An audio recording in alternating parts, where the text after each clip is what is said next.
earlier session today, I was saying how the quality of a tree depends on what is in the root. ಈ ಹಿಂದಿನ ಕೂಟದಲ್ಲಿ ನಾನು ಹೇಳ್ತಾ ಇದ್ದೆ, ಒಂದು ಮರದ ಫಲಕ್ಕೆ ಅದರ ಬೇರು ಎಷ್ಟು ಮುಖ್ಯವಾದದ್ದು ಅಂತ. So it's the same way in our life. ಹಾಗೆ ನಮ್ಮ ಜೀವಿತದಲ್ಲಿ ಕೂಡ Everything that comes out of our mouth ನಮ್ಮ ಬಾಯಿಯಿಂದ ಬರುವಂಥದ್ದು ಎಲ್ಲ does not begin in the tongue. ನಾಲಿಗೆಯಿಂದ ಪ್ರಾರಂಭವಾಗೋದಿಲ್ಲ. When people get angry, ನೀವು ಕೋಪ ಮಾಡ್ಕೊಳ್ಳೋದಾದ್ರೆ, or tell lies, ಸುಳ್ಳು ಹೇಳೋದಾದ್ರೆ, see, we use the tongue to commit so many sins. ನಾವು ನಾಲಿಗೆಯನ್ನ ಬಹಳಷ್ಟು ಪಾಪಗಳಿಗಾಗಿ ಉಪಯೋಗಿಸ್ತೀವಿ. Telling lies, ಸುಳ್ಳು ಹೇಳೋದು, speaking proudly about ourselves, ನಮ್ಮ ಬಗ್ಗೆ ಹೆಚ್ಚಳವಾಗಿ ಮಾತಾಡಿಕೊಳ್ಳೋದು, ಅಹಂಕಾರದಿಂದ getting angry, ಕೋಪ ಮಾಡಿಕೊಳ್ಳುವುದು, and gossiping, speaking evil about others. ಇತರರ ಬಗ್ಗೆ ಕೆಟ್ಟದನ್ನು ಮಾತಾಡೋದು, ಹರಟೆ ಮಾತುಗಳನ್ನು ಆಡುವಂಥದ್ದು. So many sins with the tongue. ಬಹಳಷ್ಟು ಪಾಪಗಳು ನಾಲಿಗೆಯಿಂದ. And if somebody says you must control your tongue, ಕೀರ್ತನಕಾರ ಹೇಳ್ತಾರೆ, ನಿಮ್ಮ ನಾಲಿಗೆಯನ್ನು ಹತೋಟಿಯಲ್ಲಿ ಇಟ್ಕೊಳ್ಬೇಕು ಅಂತ. you can't do it. ನಿಮಗೆ ಮಾಡಲು ಸಾಧ್ಯವಿಲ್ಲ. Because the problem is not in the tongue. ಯಾಕೆ ಅಂದರೆ ಆ ನಾಲಿಗೆಯಲ್ಲಿ ಇರುವಂಥ ಸಮಸ್ಯೆ ಅಲ್ಲ, The problem is in the heart. ಹೃದಯದಲ್ಲಿರುವಂಥ ಸಮಸ್ಯೆ. Very important to understand. ಅದು ತಿಳ್ಕೊಳ್ಳೋದು ಬಹಳ ಮುಖ್ಯ. Now, you can do like some people do yoga to control their tongue. ಕೆಲವರು ಯೋಗ ಮಾಡಿ ಆ ನಾಲಿಗೆಯನ್ನು ನಿಯಂತ್ರಣಕ್ಕೆ ತಗೊಳ್ಳೋಕೆ ಪ್ರಯತ್ನ ಮಾಡ್ತಾರೆ. Discipline themselves. I'm not going to speak. ಅವ್ರನ್ನ ತಮ್ಮನ್ನು ತಾವು ಶಿಕ್ಷಿಸ್ಕೊಳ್ತಾರೆ, ನಾನು ಈ ಥರ ಇರಬೇಕು ಅಂತ. There are some monks who sometimes take a vow that I won't speak to anybody for 1 month. ಕೆಲವು ಧರ್ಮಗುರುಗಳು ಹೀಗೆ ಒಂದು ಪ್ರತಿಜ್ಞೆಯನ್ನು ಮಾಡ್ತಾರೆ, ನಾನು ಯಾರ ಹತ್ರನೂ ಮಾತಾಡೋದಿಲ್ಲ 1 ತಿಂಗಳು ಅಂತ. Only thing, that sin did not come out. ಅದರಲ್ಲಿ ಒಂದು ವಿಷಯ ಏನಂದ್ರೆ, ಆ ಬಾಯಿಯಿಂದ ಆ ಪಾಪ ಬರಲಿಲ್ಲ It ಅಷ್ಟೇ, is still in the heart. ಆದರೆ ಹೃದಯದಲ್ಲಿ ಪಾಪ ಹಾಗೆ ಇರುತ್ತೆ. So that is not a salvation. ಅದು ಒಂದು ರಕ್ಷಣೆ ಅಲ್ಲ. So even if you control your tongue every day, ನೀವು ಪ್ರತಿ ದಿವಸ ನಾಲ್ಗೆಯನ್ನು ನಿಯಂತ್ರಿಸಿದರೂ ಕೂಡ, that you never tell a lie, ನೀವು ಸುಳ್ಳುಗಳನ್ನು ಹೇಳಿಲ್ಲ ಅಂದ್ರು, you never speak evil of others, ಯಾರ ಬಗ್ಗೆ ಕೆಟ್ಟದ್ದು ಮಾತಾಡಿಲ್ಲ ಅಂದ್ರೂ, and you don't get angry, ನೀವು ಕೋಪ ಮಾಡ್ಕೊಂಡಿಲ್ಲ ಅಂದ್ರೂ, it does not mean you have overcome. ನೀವು ಅದನ್ನ ಜಯಗಳಿಸಿದಿರ ಅಂತ ಅರ್ಥವಲ್ಲ. Because all those things may be still in your heart. ಅದೆಲ್ಲ ನಿಮ್ಮ ಹೃದಯದಲ್ಲಿ ಇರ್ಲಿಕ್ಕೆ ಸಾಧ್ಯವಿದೆ. You're just keeping your mouth shut, that's all. ಏನಂದ್ರೆ ನೀವು ಬಾಯಿ ಮುಚ್ಚಿಟ್ಕೊಂಡಿದ್ದೀರಾ ಅಷ್ಟೇ. So if you don't deal with the root of the problem, ಅದನ್ನ ಆ ಮೂಲದಲ್ಲಿ ಅದನ್ನ ವ್ಯವಹರಿಸಿಲ್ಲ ಅಂದ್ರೆ, just dealing with the external manifestation does not bring salvation. ಹೊರಗಿನ ತೋರಿಕೆಯ ವಿಷಯದಲ್ಲಿ ನೀವು ಅದನ್ನ ವ್ಯವಹರಿಸಿದ್ರೆ ಅದು ಸಮಸ್ಯೆಯ ಪರಿಹಾರವಲ್ಲ. See, like many sicknesses, ನಮಗಿರುವಂತ ಕಾಯಿಲೆಗಳ ಬಗ್ಗೆ inside the body, ಅದು ಶರೀರದ ಒಳಗಡೆ ಇರುತ್ತೆ. but outwardly it comes in a sore in your hand. ನಿಮ್ಮ ಕೈನಲ್ಲಿ ಒಂದು ತುರಿಕೆಯಾಗಿ ಬರಬಹುದು. But the problem is not in the skin. ಈ ಚರ್ಮದಲ್ಲಿರುವಂತ ಸಮಸ್ಯೆ ಅಲ್ಲ ಅದು, it is inside the body. ಆ ಶರೀರದಲ್ಲಿ ಒಳಗಡೆ ಇರುವಂತ ಸಮಸ್ಯೆ ಅದು. If you just put some ointment there, ಅಲ್ಲಿ ಒಂದು ಆಯಿಂಟ್ಮೆಂಟ್ ಮುಲಾಮನ್ನ ಹಾಕಿ, okay, that thing will go. ಅದು ಹೋಗಬಹುದು. But next week it will come on the other hand. ಬರುವ ವಾರದಲ್ಲಿ ಇನ್ನೊಂದು ಕಡೆ ಬರುತ್ತೆ. Then you put some ointment there. ಅಲ್ಲಿ ಕೂಡ ಮುಲಾಮನ್ನ ಹಾಕಿ, then it will come on your leg. ನಿಮ್ಮ ಕಾಲಿನಲ್ಲಿ ಬರುತ್ತೆ. Because the root of the problem is never solved. ಯಾಕೆ ಅಂದ್ರೆ ಅದರ ಬೇರೆ ಸಮಸ್ಯೆ ಇದೆಯಲ್ಲ, ಮೂಲ ಸಮಸ್ಯೆ, ಅದನ್ನ ಪರಿಹಾರ ಮಾಡಿಲ್ಲ. In the olden days, doctors would only put it there on the hand. ಹಿಂದಿನ ದಿವಸಗಳಲ್ಲಿ somewhere on the outside. ಅವರು ಎಲ್ಲಿ ಹೊರಗಡೆಯಿಂದ ನಿಮಗೆ ಆ ಮುಲಾಮನ್ನ ಕೊಡ್ತಾ ಇದ್ರು ವೈದ್ಯರು. Doctors discovered a thing called antibiotic tablets. ನಂತರ ಆಂಟಿಬಯೋಟಿಕ್ ಅನ್ನುವಂಥ ರೋಗ ನಿರೋಧಕ ಟ್ಯಾಬ್ಲೆಟ್ ಅನ್ನು ಕಂಡುಹಿಡಿದ್ರು. You take that tablet inside, ನೀವು ಅದನ್ನ ಆ ಟ್ಯಾಬ್ಲೆಟ್ ಗುಳಿಗೆಯನ್ನ ನೀವು ತೆಗೆದುಕೊಂಡಾಗ something on your hand, ನಿಮ್ಮ ಕೈನಲ್ಲಿರುವಂತ ಒಂದು ಸಮಸ್ಯೆಗೆ, and the problem is solved. ಆ ಒಂದು ಸಮಸ್ಯೆ ಪರಿಹಾರವಾಗುತ್ತೆ. Now an uneducated person cannot understand that. ಇದು ಒಬ್ಬ ಅವಿದ್ಯಾವಂತನಿಗೆ ಅರ್ಥವಾಗೋದಿಲ್ಲ. How you can put a tablet into your stomach and the problem in my hand goes away? ಅದು ಹೇಗೆ ಒಂದು ಗುಳಿಗೆಯನ್ನು ಹೊಟ್ಟೆಯಲ್ಲಿ ತಿಂದ್ರೆ ಕೈಯಲ್ಲಿರೋ ಕಾಯಿಲೆ ಹೋಗುತ್ತೆ ಅಂತ. An educated person knows it is hitting the root of that disease which is coming out in the hand. ವಿದ್ಯಾವಂತನಿಗೆ ಗೊತ್ತಾಗುತ್ತೆ ಈ ಒಂದು ಗುಳಿಗೆ ಹೋಗಿ ಅದರಲ್ಲಿರುವಂತ ಮೂಲ ಸಮಸ್ಯೆಯನ್ನ ಪರಿಹಾರ ಮಾಡ್ತಾ ಇದೆ, ಅದರಿಂದ ಗುಣವಾಗ್ತಾ ಇದೆ ಅಂತ. Jesus did not come just to make us look nice on the outside. ಯೇಸು ಸ್ವಾಮಿ ಬಂದಿದ್ದು ನೀವು ಹೊರಗಿನ ಜೀವಿತದಲ್ಲಿ ಚೆನ್ನಾಗಿ ಕಾಣಿಸಬೇಕು ಅನ್ನೋದನ್ನ ಮಾತ್ರ ಅಲ್ಲ. That is what in the world they teach, you must behave properly. ಅದಕ್ಕಾಗಿ ಲೋಕದಲ್ಲಿ ಹೇಳ್ತಾರೆ ನಿಮ್ಮ ನಡವಳಿಕೆ ಚೆನ್ನಾಗಿರ್ಬೇಕು. From childhood we teach our children, say thank you. ಮಕ್ಕಳಿರುವಾಗಲೇ ನಾವು ಏನು ಕಲಿಸ್ತೀವಿ, ಧನ್ಯವಾದ ಅಥವಾ ಥ್ಯಾಂಕ್ಸ್ ಹೇಳಬೇಕು. Somebody gives you a gift, you say go and say thank you to auntie. ನಿಮಗೆ ಯಾರು ಮಕ್ಕಳಿಗೆ ಕಾಣಿಕೆ ಕೊಟ್ರೆ ಆ ಆಂಟಿಗೆ ಹೋಗಿ ಧನ್ಯವಾದಗಳು ಅಂತ ಹೇಳು. See, you hurt your brother, go and say sorry. ನೀನು ತಮ್ಮನಿಗೆ ನೀನು ನೋವು ಮಾಡದೆ ಹೋಗಿ ಕ್ಷಮಿಸು ಅಂತ ಹೇಳು. The child may not feel sorry at all, but he has to say sorry. ಮಗುಗೆ ಹಾಗೇನು ತಪ್ಪು ಅಂತ ಹೇಳಬೇಕು ಅನ್ಸಲ್ಲ, ಆದ್ರೆ ಹೇಳ್ಕೊಟ್ಟಿದ್ದಕ್ಕೆ ಹೇಳುತ್ತೆ. We train our children from the outset, from the beginning, to just behave properly. ಮಕ್ಕಳಿಗೆ ಏನು ಕಲಿಸ್ತೀವಿ ಅಂದ್ರೆ ನಡವಳಿಕೆ ಸರಿಯಾಗಿರಬೇಕು ಅನ್ನೋದನ್ನ ಕಲಿಸ್ತೀವಿ ಅಷ್ಟೇ. And grown-ups are also like that. We have to behave properly so that we have a nice testimony before people. ಹಾಗೆ ಬೆಳೆದವರು ಕೂಡ ಹಾಗೆ ನೀವು ಸರಿಯಾಗಿ ನಡ್ಕೊಳ್ಬೇಕು, ಯಾಕೆಂದ್ರೆ ಸಾಕ್ಷಿ ಚೆನ್ನಾಗಿರ್ಬೇಕು ಅಂತ. So that is Jesus calls that hypocrisy. ಅದಕ್ಕೆ ಕಪಟತನ ಅಂತ ಹೇಳ್ತಾರೆ. Hypocrisy means you pretend to be something but inside you're something different. ಕಪಟತನ ಅಂದ್ರೆ ನೀವು ಒಂದು ನಟನೆಯನ್ನ ಹೊರಗಡೆ ಮಾಡ್ತೀರಾ, ಆದ್ರೆ ಒಳಗಡೆ ಬೇರೆ ತರ ಇದೆ. And the hypocrites are not found in the world. ಲೋಕದಲ್ಲಿ ಕಪಟಿಗಳು ಸಿಗೋದಿಲ್ಲ ನಿಮ್ಗೆ. They are the same inside and outside. ಅವರು ಹೊರಗೆ ಒಳಗಡೆ ಎಲ್ಲ ಒಂದೇ ತರ ಇರ್ತಾರೆ. They are bad on the inside, they are bad on the outside also. ಅವರು ಒಳಗಡೆ ಕೆಟ್ಟವರಾಗಿರ್ತಾರೆ, ಹೊರಗಡೆ ಕೂಡ ಕೆಟ್ಟವರಾಗಿರ್ತಾರೆ. The biggest hypocrites are in the church. ದೊಡ್ಡ ಕಪಟಿಗಳು ಸಭೆಯಲ್ಲಿ ಇರ್ತಾರೆ. Because they have to pretend that they are very holy people. ಯಾಕೆ ಅಂದ್ರೆ ಅವರು ಪವಿತ್ರರು ಅಂತ ನಟಿಸಬೇಕು. And the better the church, the more holy we have to behave ourselves. ಆ ಸಭೆ ಇನ್ನೂ ಚೆನ್ನಾಗಿದ್ರೆ ಇನ್ನೂ ಕಪಟತನ ಇನ್ನೂ ಹೆಚ್ಚಾಗಿರ್ಬೇಕು. So the Christian faith is full of hypocrites. ಕ್ರೈಸ್ತ ಧರ್ಮದಲ್ಲಿ ಬಹಳಷ್ಟು ಈ ತರ ಕಪಟಿಗಳು. Now this is not new. ಇದು ಹೊಸದೇನಲ್ಲ. When Jesus was on earth, ಯೇಸು ಸ್ವಾಮಿ ಭೂಮಿ ಮೇಲೆ ಇದ್ದಾಗ ಕೂಡ the most religious people in the world were the Jews. ಲೋಕದಲ್ಲಿ ಹೆಚ್ಚು ಧಾರ್ಮಿಕರು ಯಹೂದ್ಯರು. There were no Christians or Muslims when Jesus came to the earth. ಯೇಸು ಸ್ವಾಮಿ ಭೂಮಿಗೆ ಬಂದಾಗ ಅಲ್ಲಿ ಕ್ರೈಸ್ತರು ಮುಸ್ಲಿಮರು ಹಾಗಿರಲಿಲ್ಲ. There were some other religions, but where Jesus was, it was the Jews. ಬೇರೆ ಧರ್ಮಗಳಿತ್ತು, ಆದರೆ ಯೇಸು ಸ್ವಾಮಿ ಇದ್ದ ಸ್ಥಳದಲ್ಲಿ ಯಹೂದ್ಯರಿದ್ರು. Among the Jews there were different type of people. ಯಹೂದ್ಯರಲ್ಲಿ ಬೇರೆ ತರನಾದ ರೀತಿಯಲ್ಲಿ ಜನರು. The Bible speaks of 3 groups of people among the Jews. ಯಹೂದ್ಯರಲ್ಲಿ 3 ತರದ ಗುಂಪುಗಳ ಬಗ್ಗೆ ಮಾತಾಡ್ತಾರೆ. One are called the Herodians. ಮೊದಲನೆಯವರು ಹೆರೋದಿಯರು. They were linked up with the king Herod. ಅವರು ಹೆರೋದ ರಾಜನಿಗೆ ಸಂಬಂಧಪಟ್ಟವರು. They were very worldly people. ಅವರೆಲ್ಲ ಲೌಕಿಕರಾಗಿದ್ದರು. They did not pretend to be holy. ಅವರು ಯಾವುದೇ ತರಗಾಗಿ ನಾಟಕ ಮಾಡಲಿಲ್ಲ ಕಪಟಿಗಳಾಗಿ. Herod would watch some girl dancing and half naked and all that. ಹೆರೋದನು ನಗ್ನರಾಗಿ ಯಾರೋ ನೃತ್ಯ ಮಾಡ್ತಾ ಇದ್ರು, ಅದನ್ನ ನೋಡ್ತಾ ಇದ್ರು. That's all Herodians, worldly people. ಅವರೆಲ್ಲ ಹೆರೋದಿಯರು ಮತ್ತೆ ಲೌಕಿಕರು. They didn't care much for the Bible or anything. ದೇವರ ವಾಕ್ಯಕ್ಕಾಗಲಿ ಯಾವುದಕ್ಕೂ ಅದು ಅವರು ಚಿಂತೆ ಮಾಡಲಿಲ್ಲ. Then there was a second group called the Sadducees. ಇನ್ನೊಂದು ಗುಂಪು ಸದ್ದುಕಾಯರು ಅಂತ. They studied the Bible. ಅವರು ದೇವರ ವಾಕ್ಯವನ್ನು ಓದ್ತಾ ಇದ್ರು. But they said we don't believe everything in the Bible. ಆದ್ರೆ ಅವ್ರು ಹೇಳ್ತಾ ಇದ್ರು ಬೈಬಲ್ನಲ್ಲಿ ಬರೆದಂಥದ್ದು ಎಲ್ಲವನ್ನೂ ನಾನು ನಂಬೋದಿಲ್ಲ. Their Bible was only Old Testament those days. ಆಗಿನ ಕಾಲದಲ್ಲಿ ಅವರ ಹಳೆ ಒಡಂಬಡಿಕೆನೇ ಅವರ ಸತ್ಯವೇದವಾಗಿ. We can't believe everything. We can't believe in all angels and all that. No such thing as angels. ಅಲ್ಲಿ ದೇವದೂತರ ಬಗ್ಗೆ ಅದನ್ನೆಲ್ಲ ನಾವು ನಂಬೋದಿಲ್ಲ, ಅದು ಆ ಥರ ಏನು ಇಲ್ಲ ಅಂತ ಇದ್ರು. And when you die, that is the end. ನೀವು ಸತ್ತಾಗ ಅದೇ ಕೊನೆ. There is no resurrection and all that. ಅಲ್ಲಿ ಪುನರುತ್ಥಾನ ಅನ್ನೋದಿಲ್ಲ. But they believed the Old Testament. ಆದ್ರೆ ಹಳೆ ಒಡಂಬಡಿಕೆಯಲ್ಲಿ ನಂಬಿದ್ರಿ ಅವರು. So these people were not considered really serious Jews. ಇವರನ್ನ ನೋಡಿದ್ರೆ ಬಹಳ ಗಂಭೀರವಾದ ಯಹೂದ್ಯರು ಅಂತ ಯಾರು ಅಂದ್ಕೊಂಡ್ತಾರೆ. One was worldly and the other didn't believe in any miracles or any such things. So ಒಂದು ಗುಂಪು ಅವರು ಲೌಕಿಕರು, ಇನ್ನೊಂದು ಗುಂಪು ಅವರು ಯಾವುದನ್ನು ವಿಶೇಷವಾದನ್ನು ನಂಬದೇ ಇರುವಂತ. Then there was a third group called the Pharisees.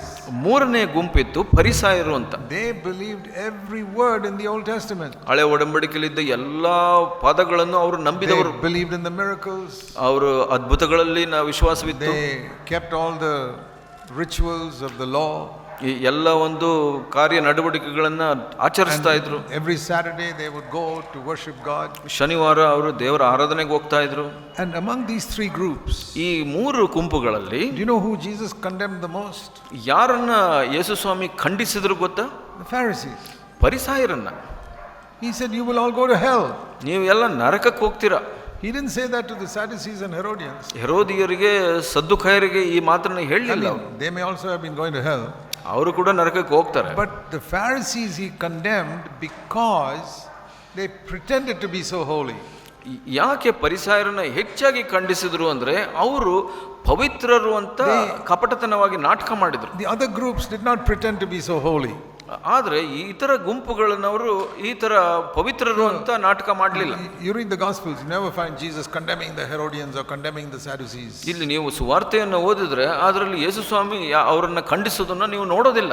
But there's one chapter, Matthew 23, full of condemning the Pharisees. ಒಂದು ಅಧ್ಯಾಯವಿದೆ ಮತ್ತಾಯ 23ರಲ್ಲಿ ಪರಿಸಾಯರನ್ನ ಯಥೇಚ್ಛವಾಗಿ ಖಂಡಿಸ್ತಾರೆ ಯೇಸು ಸ್ವಾಮಿ. And then he said at the end, you will all go to hell. ಕಡೆಯಲ್ಲಿ ಹೇಳ್ತಾರೆ ನೀವೆಲ್ಲ ನರಕ ಪಾತ್ರರು, ನರಕಕ್ಕೆ ಹೋಗ್ತೀರಾ. Who are these people? ಯಾರವರು? Who read and studied the Bible. ಅವರು ಬೈಬಲ್ನ ಚೆನ್ನಾಗಿ ಓದಿ ಅಧ್ಯಯನ ಮಾಡಿದಂಥವ್ರು. Had full faith that this is the word of God. ಅವರು ಇದೇ ದೇವರ ವಾಕ್ಯ ಅಂತ ನಂಬಿದಂಥವರು. And their outer life was good. ಮತ್ತು ಅವರ ಹೊರಗಿನ ಜೀವಿತ ಬಹಳ ಚೆನ್ನಾಗಿತ್ತು. They did not kill people or commit adultery or any such thing. ವಿಚಾರ ಮಾಡೋದಾಗ್ಲಿ ಕೊಲೆ ಮಾಡೋದಾಗ್ಲಿ ಅದೆಲ್ಲ ಏನು ಮಾಡಿರಲಿಲ್ಲ. They are a perfect picture of many church going Christians today. ಅವರು ಒಂದು ಪೂರ್ಣ ಚಿತ್ರಣ ಇವತ್ತು ಬಹಳಷ್ಟು ವಿಶ್ವಾಸಿಗಳು ಸಭೆಗೆ ಹೋಗುವಂತವ್ರ ಬಗ್ಗೆ. See, many people think the Pharisees are only bad qualities. ಪರಿಸಾಯರಿಗೆ ಕೆಟ್ಟ ಗುಣಗಳೇ ಇತ್ತು ಅಂತ ಬಹಳಷ್ಟು ಜನ ಅಂದ್ಕೊಳ್ತಾರೆ. They had two very good qualities. ಅವರಿಗೆ ಎರಡು ಒಳ್ಳೆಯ ಗುಣಗಳು. Jesus gave them that certificate. ಯೇಸು ಸ್ವಾಮಿ ಅವರಿಗೆ ಆ ಒಂದು ಪತ್ರ ಕೊಟ್ಟರು, ಪ್ರಶಸ್ತಿ ಕೊಟ್ಟರು. Here are the two things Jesus said Pharisees have. ಪರಿಸಾಯರಿಗೆ ಇದು ಎರಡು ಒಳ್ಳೆ ಗುಣಗಳಿತ್ತು.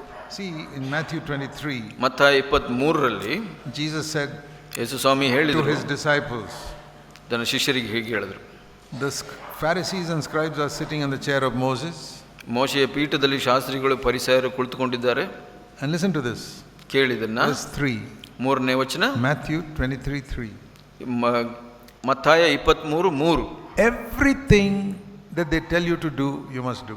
ಅವರು ನಿಮಗೆ ಏನೇನು ಹೇಳುತ್ತಾರೋ ಅದನ್ನೆಲ್ಲ ಮಾಡಿರಿ. How can Jesus say such a thing unless everything they say is correct? ಯೇಸು ಅವರು ಮಾಡೋದೆಲ್ಲ ಸರಿ ಇಲ್ಲ ಅಂದಿದ್ರೆ ಯೇಸು ಸ್ವಾಮಿ ಹೇಗೆ ಹೇಳ್ತಾ ಇದ್ರು? If there were a few things wrong in what they were teaching, ಅವರು ಬಹುಧನೆ ಮಾಡೋದ್ರಲ್ಲಿ ಕೆಲವು ತಪ್ಪುಗಳಿದ್ದಿದ್ರೆ then Jesus would have said, well, most of the things you can do, but some things you can't do. ಯೇಸು ಸ್ವಾಮಿ ಹೀಗೆ ಹೇಳ್ತಾ ಇದ್ರು. ಅವರು ಹೇಳಿದ್ದ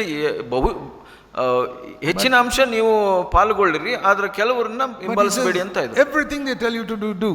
ಆದ್ರೆ ಇಲ್ಲಿ ಹೇಳ್ತಾ ಇದ್ರೆ ಅವರು ಹೇಳಿದ್ದನ್ನೆಲ್ಲ ಮಾಡಿ ನೀವು ಅಂತ. Today there are about 1,000 denominations in Christianity.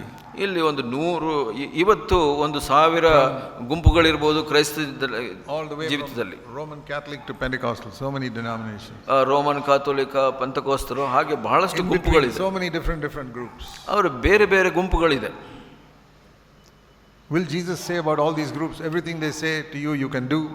ಯೇಸು ಸ್ವಾಮಿ ಹೇಳ್ತಾರೋ ಅವ್ರು ಹೇಳೋದೆಲ್ಲ ನೀವು ಮಾಡಿ ಅಂತ. For example, some of them teach you must pray to Mary. ಕೆಲವರು ಉದಾಹರಣೆಗೆ ಹೇಳ್ತಾ ಇದ್ರೆ ಮೇರಿಗೆ ಪ್ರಾರ್ಥನೆ ಮಾಡಬೇಕು. Jesus won't say everything they teach you, do it. ಯೇಸು ಸ್ವಾಮಿ ಹೇಳೋದಿಲ್ಲ, ಅವರು ಬೋಧಿಸೋದೆಲ್ಲ ನೀವು there are some other people ಕೇಳಿ who say you must baptize babies. ಇನ್ನೊಂದು ಗುಂಪು ಹೇಳ್ತಾರೆ ಚಿಕ್ಕ ಮಕ್ಕಳನ್ನ ದೀಕ್ಷಾಸ್ನಾನ ಕೊಡಬೇಕು. Jesus will not say everything they tell you to do. ಯೇಸು ಸ್ವಾಮಿ ಅವರ ಬಗ್ಗೆ ಹೇಳೋದಿಲ್ಲ, ಅವರು ಹೇಳೋದನ್ನೆಲ್ಲ ಮಾಡಿ ಅಂತ. He must say most of the things are okay, he would say. ಅವ್ರು ಹೇಳ್ಬೋದು, ಅವರು ಹೇಳುವಂತದ್ದು ಹೆಚ್ಚಿನ ಅಂಶ ಕೇಳಿ. Some Christian churches, ಆದರೆ ಕೆಲವು ಕ್ರೈಸ್ತ ಸಭೆಗಳಲ್ಲಿ all their doctrines are correct. ಅವರು ಬೋಧಿಸೋದೆಲ್ಲ ಸರಿಯಾಗಿರುತ್ತೆ. They don't tell you to pray to Mary. ಅವರು ಮೇರಿಗೆ ಪ್ರಾರ್ಥನೆ ಮಾಡಿ ಅಂತ ಹೇಳಲ್ಲ. They don't baptize babies. ಮಕ್ಕಳನ್ನ, ಚಿಕ್ಕ ಮಕ್ಕಳನ್ನ ದೀಕ್ಷಾಸ್ನಾನ ಕೊಡೋದಿಲ್ಲ. ದೇವರ ವಾಕ್ಯದಲ್ಲಿ ನಂಬಿಕೆ ಇಡ್ತಾರೆ. They come every Sunday to the service. ಕೂಟಗಳಿಗೆ ಪ್ರತಿ ಭಾನುವಾರ ಬರ್ತಾರೆ. So many things in the Bible they teach. ಬಹಳಷ್ಟು ವಿಷಯಗಳನ್ನು ದೇವರ ವಾಕ್ಯದಲ್ಲಿ ಬೋಧಿಸ್ತಾರೆ. Pharisees were like that. ಪರಿಸಾಯರು ಹಾಗೆ ಇದ್ರು. About such a church Jesus will say, Everything they tell you to do, you can do. ಅಂಥ ಸಭೆಯ ಬಗ್ಗೆ ಯೇಸು ಸ್ವಾಮಿ ಹೇಳ್ಬೋದು, ಅವರು ಹೇಳಿದ್ದನ್ನೆಲ್ಲ ನೀವು ಮಾಡಿರಿ ಅಂತ. But he said in verse 3, don't do according to their actions. ಆದರೆ ಆ ವಚನದಲ್ಲಿ ಹೇಳಿದ್ರು, ಅವರ ನಡೆಯತೆಯ ಪ್ರಕಾರ ನಡೆಯಬೇಡಿ. Because they say things but don't do them. ಯಾಕೆ ಅಂದ್ರೆ ಅವ್ರು ಹೇಳುತ್ತಾರೆ ಆದರೆ ನಡ್ಕೊಳ್ಳುವುದಿಲ್ಲ. That is the condition of most Christian churches. ಅದೇ ಒಂದು ಪರಿಸ್ಥಿತಿ ಇವತ್ತು ಹೆಚ್ಚಿನ ಅಂಶ ಸಭೆಗಳಲ್ಲಿದೆ. Whose doctrines are all correct. ಅವರ ಬೋಧನೆಗಳೆಲ್ಲ ಸರಿಯಾಗಿದೆ, but in their life, ಅದರ ಜೀವಿತದಲ್ಲಿ they don't live according to that. ಅದರ ಪ್ರಕಾರ ನಡೆಯುವುದಿಲ್ಲ. Inner life. ಒಳಗಿನ ಜೀವಿತ. Now one more certificate Jesus gave. ಇನ್ನೊಂದು ಪತ್ರ, ಪ್ರಶಸ್ತಿ ಪತ್ರ ಕೊಟ್ಟರು the Pharisees in Matthew 23. ಮತ್ತಾಯ 23ರಲ್ಲಿ. See in verse 25. 25ರಲ್ಲಿ ನೀವು ನೋಡಿ. First certificate is everything they teach is correct. ಮೊದಲನೇ ಸರ್ಟಿಫಿಕೇಟ್ ಏನು, ಅವರು ಹೇಳೋದೆಲ್ಲ ಸರಿಯಾಗಿದೆ. Second certificate ಎರಡನೇ ಸರ್ಟಿಫಿಕೇಟ್ ಏನು, verse 25. 25ರಲ್ಲಿ, you clean the outside of the cup and the dish, but the inside is full of robbery and self-indulgence. ನಿಮ್ಮ ಪಂಚಪಾತ್ರೆ ಬಟ್ಟಲು ಇವುಗಳ ಹೊರಭಾಗವು ಶುಚಿ ಮಾಡುತ್ತೀರಿ, ಆದರೆ that means he was saying your outer life is very clean but your inner life is all dirty. ಆದರೆ ಇಲ್ಲಿ ಹೇಳ್ತಾ ಇದ್ರೆ ನೀವು, ಅದರ ಅರ್ಥ ಏನಂದ್ರೆ ನಿಮ್ಮ ಒಳ ಜೀವಿತ ಸರಿಯಾಗಿಲ್ಲ, ಆದರೆ ಹೊರಗಿನ ಜೀವಿತ ಸರಿಯಾಗಿದೆ ಅಂತ. Okay, forget the inner life.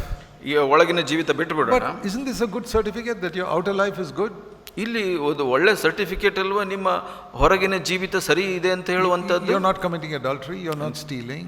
ನೀವು ವ್ಯಭಿಚಾರ ಮಾಡ್ತಾ ಇಲ್ಲ, ಕಳ್ತನ ಮಾಡ್ತಾ ಇಲ್ಲ, you're not going around harming others. ಯಾರಿಗೂ ಕಷ್ಟ ಕೊಡ್ತಾ ಇಲ್ಲ. Isn't that a good testimony? ಇದು ಒಳ್ಳೆ ಸಾಕ್ಷಿ ಅಲ್ವಾ? So two good testimonies the Pharisees had from Jesus certificate. ಯೇಸು ಸ್ವಾಮಿ ಕೊಟ್ಟಂತ ಸರ್ಟಿಫಿಕೇಟ್ ಪ್ರಕಾರ ಈ ಎರಡು ಒಳ್ಳೆ ಗುಣಗಳಿತ್ತು ಪರಿಸರದಲ್ಲಿ. ಒಂದು, everything you teach is correct. ನೀವು ಏನೆಲ್ಲ ಬೋಧಿಸ್ತಿರೋ ಅದೆಲ್ಲ ಸರಿಯಾಗಿದೆ. Your external life is very good. ನಿಮ್ಮ ಹೊರಗಿನ ಜೀವಿತ ಚೆನ್ನಾಗಿದೆ. That is the testimony Jesus will give to many Christian churches and Christians today. ಬಹಳಷ್ಟು ಕ್ರೈಸ್ತರಿಗೆ, ಕ್ರೈಸ್ತ ಸಭೆಗಳಿಗೆ ಇವತ್ತು ಯೇಸು ಸ್ವಾಮಿ ಕೊಡುವಂತ ಸರ್ಟಿಫಿಕೇಟ್ ಇದೆ ಆಗಿದೆ. You are not in some dead denomination that is preaching all false teaching. ಸುಳ್ಳು ಬೋಧನೆಗಳನ್ನು ಮಾಡುವಂತ ಸತ್ತ ಸಭೆಗಳಲ್ಲಿ ನೀವಿಲ್ಲ. You preach about being born again. ನೀವು ಹೊಸದಾಗಿ ಹುಟ್ಟೋದ್ರ ಬಗ್ಗೆ ಬೋಧನೆ ಮಾಡ್ತೀರಾ. You preach about water baptism.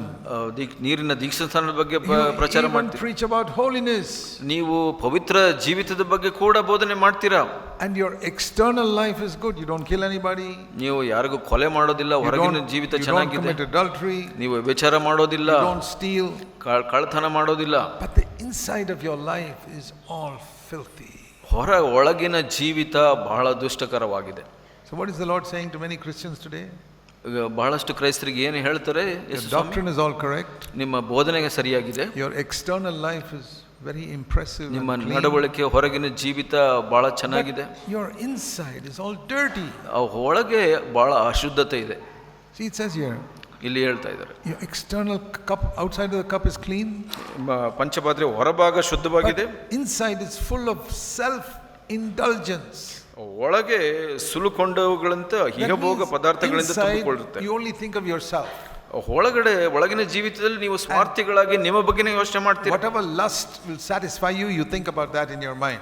ಇಹಭೋಗಗಳು ನೀವು ಆ ಒಂದು ಮೋಹದಲ್ಲಿ ನೆಲೆಗೊಂಡಿರ್ತೀರ. You don't let other people see it because outside you are a very holy person. ನೀವು ಬೇರೆ ಯಾರು ನೋಡಬಾರದು, ಆದ್ರೆ ಹೊರಗಿನ ಜೀವಿತ ಶುದ್ಧವಾಗಿರುತ್ತೆ. What is going to be the eternal destiny of such people? ಅಂಥವರ ಒಂದು ನಿತ್ಯತ್ವದ ಮಾರ್ಗ ಏನಾಗಿರುತ್ತೆ ಕೊನೆ? Whose doctrine is all correct.